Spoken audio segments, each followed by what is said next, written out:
So it's 6 foot wide, it's 11 foot deep and it's 12 foot tall. How do they cook in here?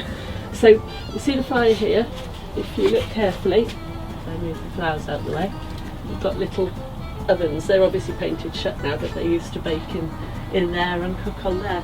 So any visitors up there can see underneath the bed there's a potty, and they used to use that and then go and tip it outside on the in the sea.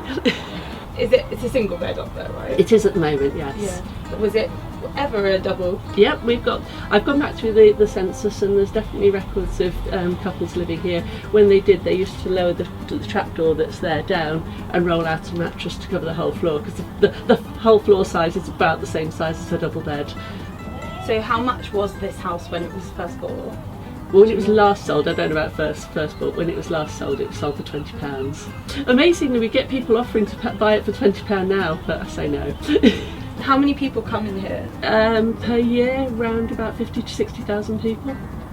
So back in 1900 it was condemned as being unfit for human habitation, basically because it didn't have any sanitary facilities, and it was due to be pulled down as the cottages the other side were, because they were also condemned for the same reason.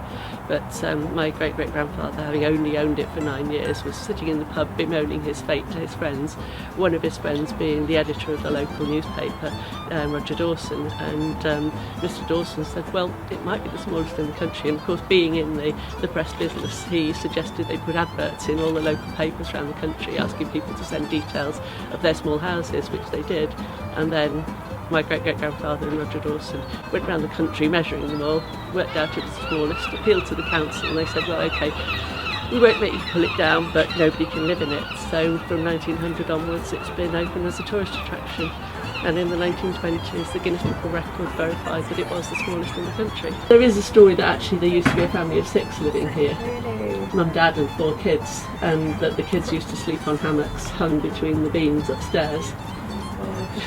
Crazy. Absolutely crazy. Especially if you said about 6 or 7 people in here. Yeah, but you see the alternative to living here was to live in the poorhouse, and it's something that most people try to avoid doing. So, you know, if you've got a tiny house or no house at all, you pick the tiny house.